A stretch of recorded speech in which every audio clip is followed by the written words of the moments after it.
Before the charts. Before the Grammys. Before the packed studios and the platinum plaques. There was a child who learned early what silence sounded like when a door closed and no one came back. When people talk about the architects of modern R&B, they often mention the voices on stage. They rarely mention the minds behind the sound. The ones who wrote the chords, shaped the rhythm, and taught machines how to feel human. That is where Kashif belongs.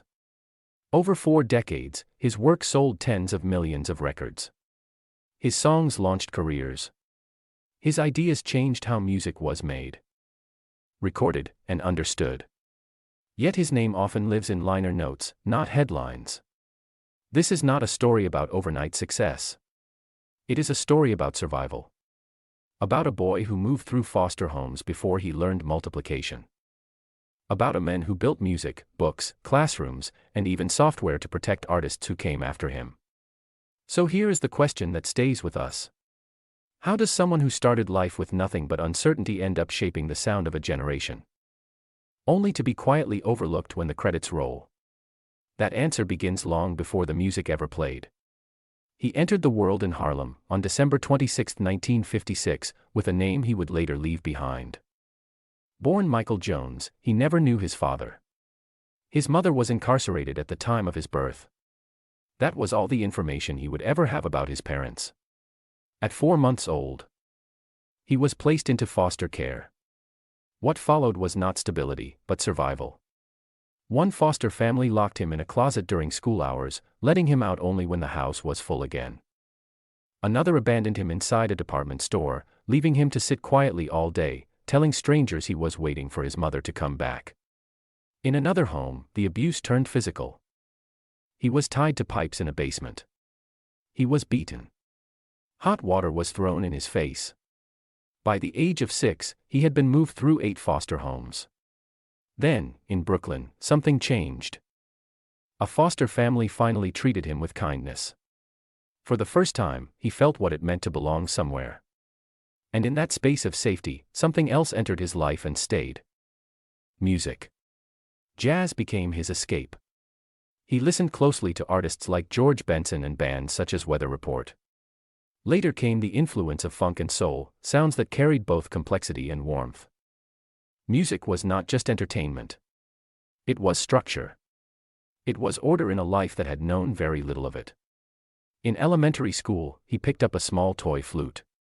He practiced obsessively, teaching himself how to play melodies by ear. He played in class instead of finishing assignments. But instead of punishment, one teacher saw potential. She enrolled him in music classes, where he learned multiple instruments and began to understand music as a system. That classroom band did more than rehearse. They performed. They played clubs. And while other children were learning how to be children, he was learning how to be a professional. By 12 years old, he was opening shows for established R&B groups. By 15, life intervened again. His foster mother, the woman he considered his real mother, passed away. Once more, he found himself without a home, moving from place to place just to stay off the streets. Then came another turning point. Through a high school connection, he was introduced to the manager of BT Express, who was searching for a keyboard player. One audition was enough. At just 15 years old, he joined the group and began touring nationally. For someone who had spent his childhood being moved from house to house, the road became his first constant. And it was only the beginning. Touring with BT Express changed everything. At 15, he was suddenly standing on professional stages, playing in front of crowds who never questioned his age. They only heard the sound. And the sound was undeniable. It was during this period that Michael Jones chose a new name. He became Kashif, a name that reflected how he saw himself. A discoverer. An inventor. Someone who believed music could still go places it had never been. But talent alone does not always guarantee harmony. The members of BT Express were older, seasoned, and comfortable with their formula. Kashif was restless. He wanted to experiment. He wanted to create around the clock. Eventually, the group made a decision that surprised many. Despite his ability, they let him go. What felt like rejection became release. Free from the limits of a band, Kashif shifted his focus behind the scenes. He embraced the synthesizer at a time when few in R&B trusted it. He shaped warm, emotional textures out of circuitry and keys. Before long, people in the industry began referring to it simply as the Kashif sound. That sound found its way to Evelyn Champagne King. Their collaboration produced records that defined an era. I'm in Love reached #1. Then came Love Come Down, a song that crossed dance floors, radio formats, and generations. It was modern, soulful, and impossible to ignore. Success followed quickly. Executives took notice. Among them was Clive Davis, who saw Kashif as something rare. A writer. A producer. An arranger. A true triple threat. He signed him to Arista Records and gave him space to expand his vision as a solo artist. In 1983, Kashif released his self-titled debut album. It earned attention, chart success, and industry respect. But his influence extended far beyond his own records. Around this time, Clive Davis brought him to hear a young singer whose voice was still searching for direction. Her name was Whitney Houston. At first, Kashif was unsure. Then he heard her perform live. One song changed his mind. He co-wrote and produced You Give Good Love, a track that introduced Whitney Houston to the world. Recorded in a single take, the song became her first #1 R&B hit and the foundation of a career that would define pop music itself. Kashif's reach continued to grow. He worked with artists he had admired as a child, including George Benson. He helped shape the early sound of Kenny G, contributing to albums that would sell tens of millions worldwide. From hit records to groundbreaking technology, Kashif was not just participating in the industry. He was quietly redesigning it. Success did not protect him from pressure. In many ways, it increased it. As the industry shifted in the late 80s, expectations around sound became narrower. Trends moved fast. Labels wanted artists to chase what was already selling. For someone like Kashif, whose instincts leaned toward innovation and long-term value, that tension became unavoidable. At Arista Records, creative disagreements began to surface. The label wanted him to adapt to emerging styles that dominated radio at the time. He was encouraged to step away from writing his own material and follow formulas proven by younger, trend-driven acts. The result was music that felt less like discovery and more like compromise. His later albums still carried quality, but the commercial response cooled. Chart positions no longer matched the weight of his contributions. For executives, the numbers mattered more than the nuance. Behind the scenes, the strain was taking its toll. In his personal life, stability remained elusive. In 1988, he married actress Tracee Ellis Ross. The relationship began under complicated circumstances and ended just 6 months later. She would later describe a disconnect rooted in his total immersion in work. For Kashif, music was not a career. It was a refuge. Letting go of it, even temporarily, felt impossible. By the end of the decade, the tension reached a breaking point. He left Arista Records and stepped away from the industry entirely for a time. In 1990, while others chased radio hits, he chose silence. That silence was not empty. He began teaching music production at University of California, Los Angeles, sharing hard-earned knowledge with students who had never seen the inside of a major label. He also founded his own educational program, often referred to as Kashif University, built around the idea that artists should understand the business behind the art. During this period, his focus shifted from fame to fairness.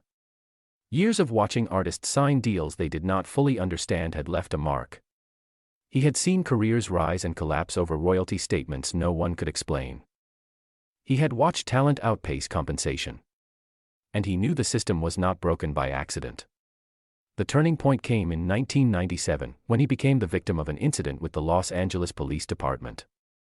After being stopped while driving, an encounter escalated into physical assault. He later filed a lawsuit and was awarded a substantial settlement. For Kashif, the case was not just personal. It reinforced what he had known since childhood. Power, when unchecked, always finds the vulnerable. Rather than retreat, he redirected his energy. He returned to writing, teaching, and building tools meant to protect artists from the very system he had survived. The spotlight had dimmed, but his purpose had never been clearer. In the United States, Kashif was respected in rooms the public rarely saw. Among musicians, producers, and educators, his name carried weight. He was known not just for hit records, but for explaining the machinery behind them. At a time when many artists were taught to trust the system, he insisted they understand it.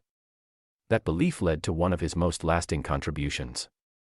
In the mid-1990s, Kashif self-published a book titled Everything You'd Better Know About the Record Industry. It was not glossy. It was not written for executives. It was written for artists who had no lawyers, no leverage, and no second chances. The book sold hundreds of thousands of copies and quickly became required reading in creative circles. Artists like Ice-T and Ice Cube publicly endorsed it. For many young musicians, it was the first time someone spoke plainly about contracts, ownership, and royalties without sugarcoating the truth. Beyond publishing, Kashif remained deeply committed to social impact. Having grown up in foster care, he understood what instability does to a child's sense of identity. In response, he helped create the first large-scale walk and run event supporting foster care awareness at the Rose Bowl Stadium. It was not a publicity stunt. It was personal. Internationally, his influence traveled quietly. His production techniques shaped global R&B and pop long before the genre became fully international. Artists across Europe and Asia studied records he worked on, even if they did not know his name. His sound crossed borders before the internet made that easy. In his later years, Kashif worked on a sweeping project documenting the history of R&B music and its influence on world culture. The plan included a book and a 10-part documentary series built on hundreds of interviews. It was ambitious, educational, and deeply rooted in respect for Black musical lineage. Much of that work remains unreleased. In America, Kashif was often described as ahead of his time. From a wider lens, he may simply have been telling the truth too early. And history has a habit of catching up slowly. In his final years, Kashif was not chasing applause. He was building something far more dangerous to the system than another hit record. It was a piece of software called Honest Abe. An automated royalty computing program designed to show artists, in plain numbers, what a record deal was really worth.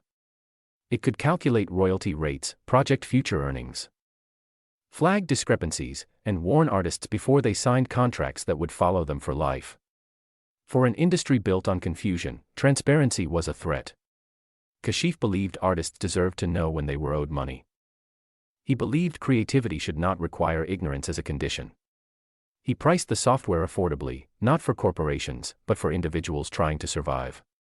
Then, on September 25, 2016, Kashif was found dead in his home. He was 56 years old. Initial reports were unclear. Later, his death was attributed to a massive heart attack. There was no farewell tour. No public reckoning. Just a quiet ending for a man whose work had never been loud about itself. What Kashif left behind cannot be measured only in sales or awards. He left behind songs that still fill dance floors. Artists whose careers began because he believed in them. Books that warned musicians before it was too late. Students who learned how to protect themselves, not just perform. He understood something many never do. Music is art. But the industry is math. And if you do not learn the numbers, someone else will use them against you. Today, when conversations about ownership, transparency, and artist rights finally reach the mainstream, Kashif's work feels less like history and more like prophecy. Some legacies arrive with statues. Others arrive as tools. If this story made you think of an artist who never got their credit, write their name below. If it reminded you why knowledge matters as much as talent, stay with us. There are more stories like this. And they deserve to be told carefully.